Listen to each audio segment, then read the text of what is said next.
Hi, welcome to this part of my review featuring Dragonbane.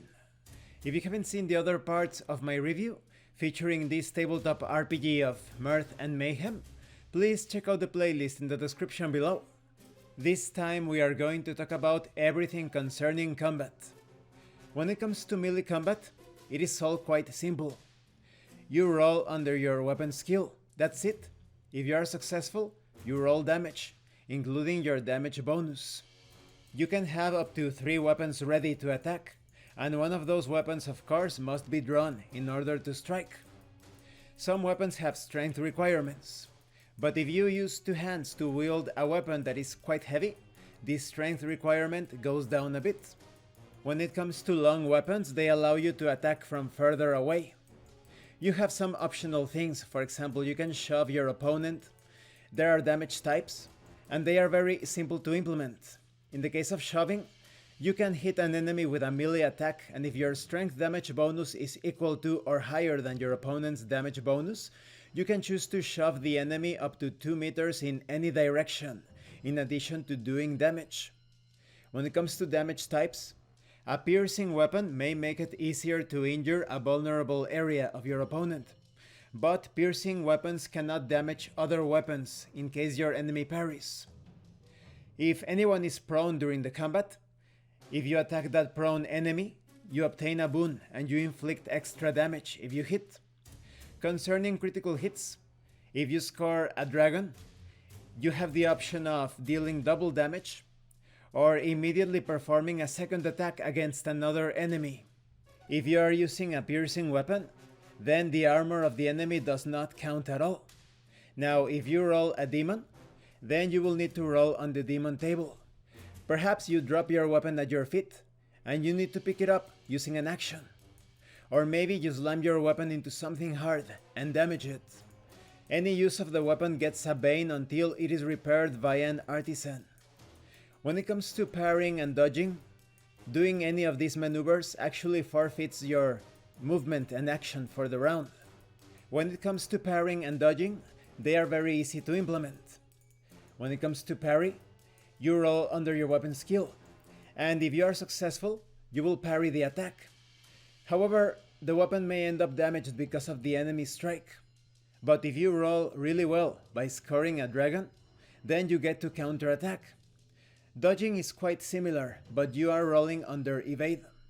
If you are successful, you dodge the attack and you can move away 2 meters, but you don't get a chance to counterattack. A lot of monsters cannot have their attacks parried, but all of them can be dodged unless otherwise stated. When it comes to special attacks such as topple, disarm, grappling, they are usually opposed rolls. For example, in the case of disarming, you are rolling under your weapon skill, while the enemy is also rolling under their weapon skill. The best result wins that disarming contest, and the weapon goes flying away. Now when it comes to ranged combat, it is quite similar, with effects related to rolling a demon, a critical hit that may result in dealing double damage, or if you are using a piercing weapon, it could ignore the armor of the enemy. Concerning parry, you can only parry if you are using a shield, unless you have the heroic ability to parry a missile or projectile using a normal weapon. Concerning obscured targets, this inflicts a penalty on your roll, that is, you're going to be rolling with a Bane if the target is obscured and you are the ranged combatant, the one wielding a bow perhaps, or a sling. Concerning damage, this is reduced by the armor that you are wearing, and in fact, if the weapon used against you doesn't bypass the armor reduction, then that weapon is going to be damaged by the armor. Now what happens when you lose all of your hit points? Then you need to make death rolls. If you are successful in 3 death rolls, you get up with a number of hit points restored. If you fail 3 death rolls, your character dies. A death roll is basically a roll against your constitution. An ally or a comrade can restore you. For example, they can rally you, and you get up even though you have 0 hit points, you can continue fighting. But of course, if you take damage, this counts as an automatically failed death roll. And you can also rally yourself by rolling against your will with a Bane. An ally can also restore you by healing you through a successful healing roll. However, you cannot heal yourself because you are supposed to be unconscious or almost unconscious. There is an optional rule to have different types of armor affect different types of damage differently. So some suits of armor are going to be more effective against specific weapons. Another optional rule may make it so that you suffer severe injuries if you get up after having your hit points depleted to 0. Maybe you end up with a broken leg and now your movement rate is halved. You need 3d6 days to heal from this. Or perhaps you end up with a severed finger. Your skill levels in all weapon skills are permanently reduced by 1 to a minimum of 3. Concerning conditions, these happen when you are affected by some perhaps spell or hazard, but if you push your roll while making those skill checks, then you may impose a condition upon yourself to accomplish this.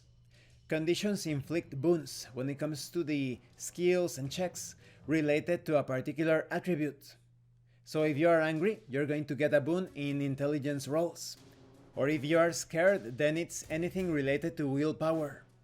Now concerning healing and resting, depending on how long you rest, for example a round rest, a stretch rest, a shift rest, then you recover a number of hit points and willpower points.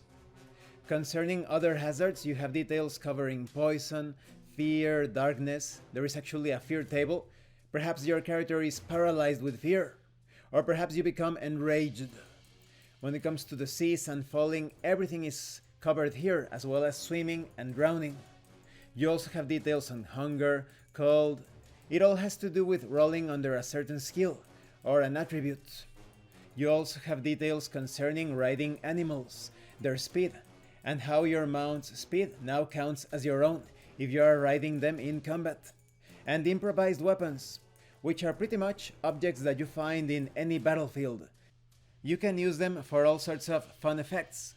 If you have purchased the core set, the cards include the information on how to use such improvised weapons. Maybe you want to jump from a rock, wrestling style, landing on top of your enemy. Or perhaps you take a bucket of something and you throw the contents of that bucket at your enemy for different penalties or perhaps even damage.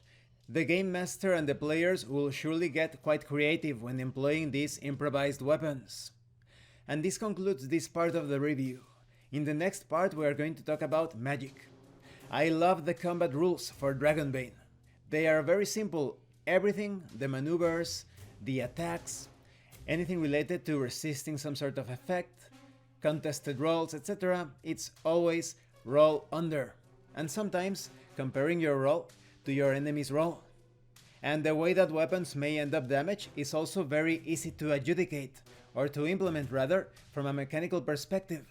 For example, if your weapon is used to parry, and the damage is too much, that weapon could end up damaged. It's as simple as that. But if you are getting attacked with a piercing weapon, that piercing weapon won't damage your parrying weapon. If your weapon does not overcome the damage reduction of the armor that the enemy is wearing, then your weapon may end up damaged. So it's all very simple. Thank you for watching this part of the review, and thank you for your likes and your comments. If you have any questions or comments, please let me know. And thank you so much to those of you that are going the extra mile to support the channel. If anyone else wishes to further support the channel, the information on how to do that will be in the description below. This has been Abraham El Jaguar, a professional game master. If you want me to run a game for you, please check out the pinned comment below. And remember, roleplay solves everything. Once again, thank you, and see you later.